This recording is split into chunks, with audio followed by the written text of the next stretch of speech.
there's something quietly destroying your relays that most people don't talk about. We're going to talk about this arcing that you see right here and what we can do to suppress it. Look at that. Yeah, that is something we do not want. So there's things you need to do on the coil side and the contact side to suppress these arcs. So today we're going to talk about the coil side. Now, we're going to lead into another video here because these are brand new contacts. So when it's used a while, you're going to see something usually like on the left. But if you're doing line voltage or have some kind of inductive load or high current, you're going to see this on those contacts after a while. So what's going on is that there's going to be pitting on the contact material. There's going to be material loss. There's going to be material transfer from one side to the other. So bottom line, what can happen is that these weld together so the device in question never turns off, or alternatively, so much material is lost that an electrical connection will not be made so that your device will never turn on. Either way, your customer's pissed. So there needs to be a solution for this. So we're talking about coil side today. So what most people do is something like this.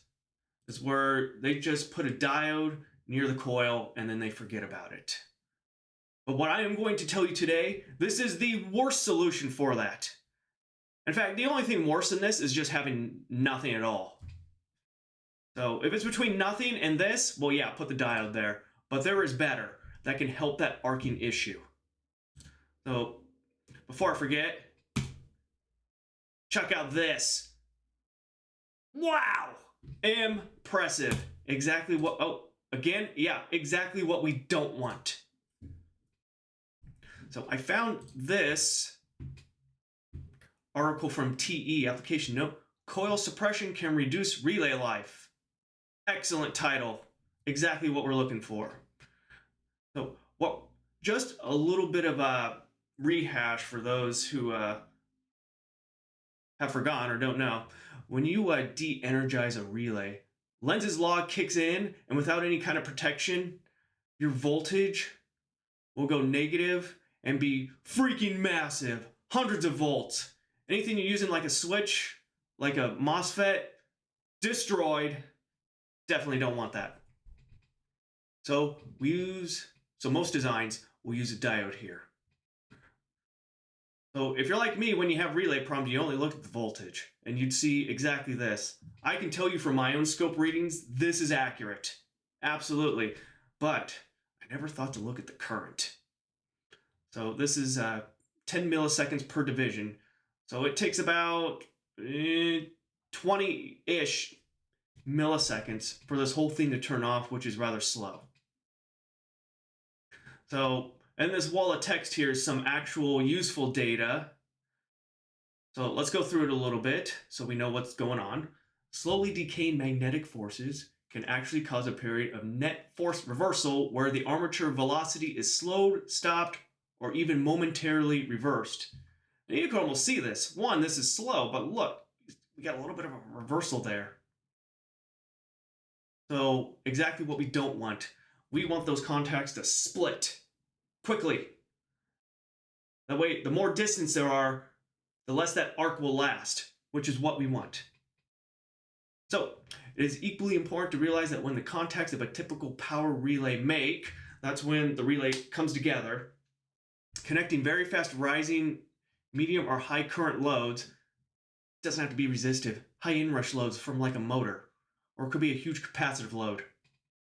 So a minute molten surface interface occurs between the mating contacts, giving rise to a micro weld or a stick condition that must be separated at the next opening transfer. So basically what they're saying, it's not a flat surface. It's going to be a little rocky, so we're going to have little points that make the contact. A lot of power will go through this teeny tiny little area, which will heat it up and cause a small weld, a micro weld. So when the relay opens, it needs to be power strong enough to separate it out. However, the loss or even reversal of armature velocity under conditions of a simple diode, and accompanying loss of armature momentum needed to help break the contact stick can result in a failure to break the stick, and a contact weld is experienced. So instead of a micro weld, we've got a full-blown weld that cannot be separated. That's a worst-case scenario. The more rapidly the coil current decays, the less the magnetic holdback, and thus the greater armature momentum and contact stick breakability. Good Lord. So what they're saying there is just, we don't want slow. We want fast. That's all that's saying. Okay, so if a diode isn't acceptable, what do? So we scroll down here. So they have a 12-volt coil they're doing here, and they're putting a 24-volt zener right there.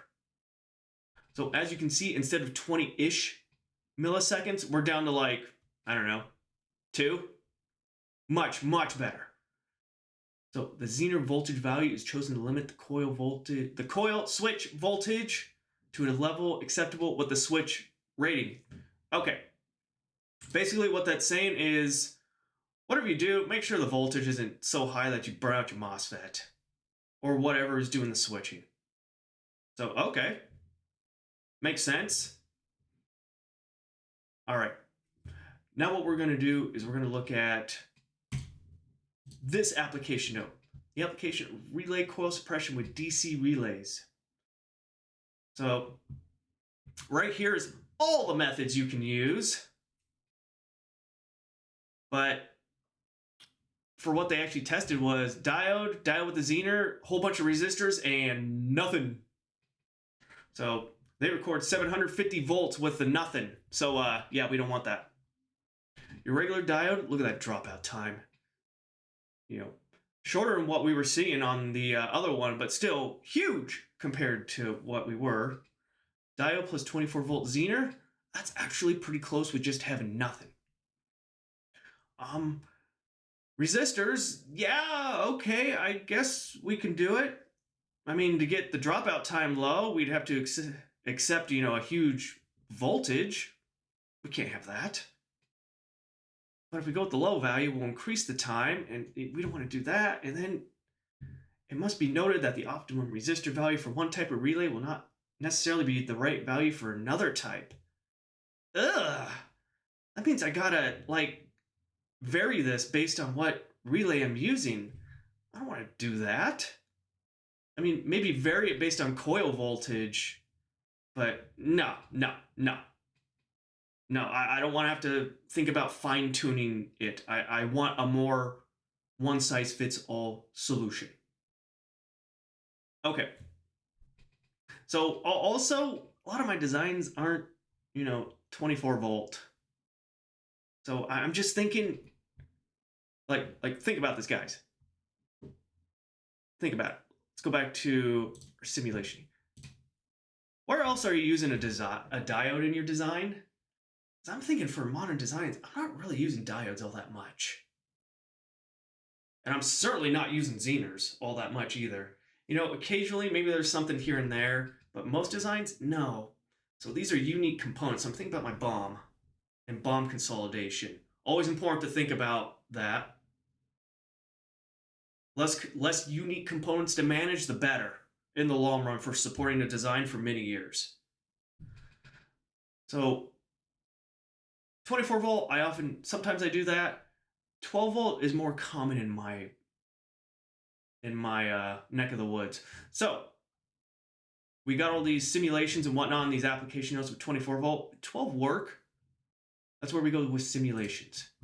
So here, let's get all this stuff out of here. So this green trace here is relay is energized, relay is de-energized. Now when we learn from those application notes, we need to look at current. So we look at that. I have tuned these values to be like what we see in those graphs. So we got our 20 milliseconds here with the regular diode. So we use a 24-volt zener, and we get to about 2.5 milliseconds, which, it's pretty close to what we had. What if we do 12, though? Okay. We expected this to be worse. Absolutely. So the simulation is doing this. Does the math check out? Well, here's the math. Regular inductor equation, voltage equals inductance times di dt. So if we divide out the L, I want fast di dt. So L is fixed because my relay coil. So my only way to make this go faster is to raise the voltage. So, okay, all right. High voltage, faster di dt. Excellent. So simulation makes sense, the math makes sense. Love it. Okay. So back to 12 volts. So that's kind of what I want. So this diode, delete, you suck. Okay, now look at my power entry over here. I have 12 volts here, and I have bidirectional TVS diodes. Excellent. Okay, those who have noticed, I'm using a 15 volt TVS diode on a 12 volt line. Why is that? Well, in my neck of the woods, we're often battery powered. Let's say with like a lead acid battery, and its float voltage, it's going to be probably around 14.4, 14.7 volts, just a little bit less than this 15. So we do that, and we put it right there. Now, I know TVS diodes are beefy, but always check your data sheets, people. So can a TVS diode handle what I'm throwing at it? All right, let's take a look at that. So this is what we're using. So highlighted is what we're using right here. Standout voltage, 15 volts. Breakdown will be somewhere around 17, 18 at 1 milliamp. We're going to be at around 70 for this coil. This is the one time you can ignore clamping voltage, because this is at the maximum current, 16 amps, and we're going to be at 70 milliamps. Ignore. So we're going to be around this. Cool, cool, cool.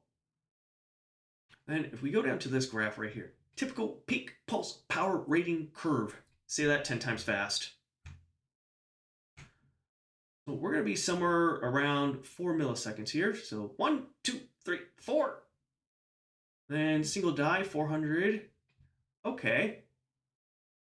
So we're going to be somewhere around there. We go all the way to the left, and we're at about 0.1, 0.2, let's just say 0.25. Then 0.25 kilowatts. So you're telling me 250 watts? Impressive. What are we actually at, though? I don't want to just overkill it. I kind of want to know where we're at. So we're going to be somewhere around, I don't know. Here, let's shoot high for the stars to keep the math simple. 20 volts, that's higher than we'll be. Times, we're going to be around 70 milliamps. Let's just do 100. So we're going to be at 2 watts. Maximum instantaneous power. And we're saying this thing can handle that. 250 watts. Yep, we're good. Okay, so the math checks out. So we've got a device that can handle this. Our BOM is happy because we're reusing components we already have on here. One optional thing you can do, I don't normally see this, but it definitely won't hurt. It's just put a neat little bypass capacitor nearby. Just for, when this coil turns off, this is just for bypassing, high frequency bypassing, just in case there is something there.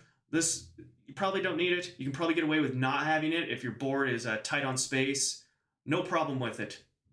The important part, though, is TVS diode, bidirectional TVS diode, need to be close to the relay. This needs to be close to the relay also. We want this to be as short of a loop as we can. So there you have it. So what we're going to do in a future video is, this is only, dealing with the coil side is only one part of the equation. We're also going to talk about in another video how to do suppression on the contact side. So our end goal with doing all this is so our relay maybe won't last forever, but we can make it last as long as we possibly can. So thank you for watching, like, comment, all that good stuff. Have a good one.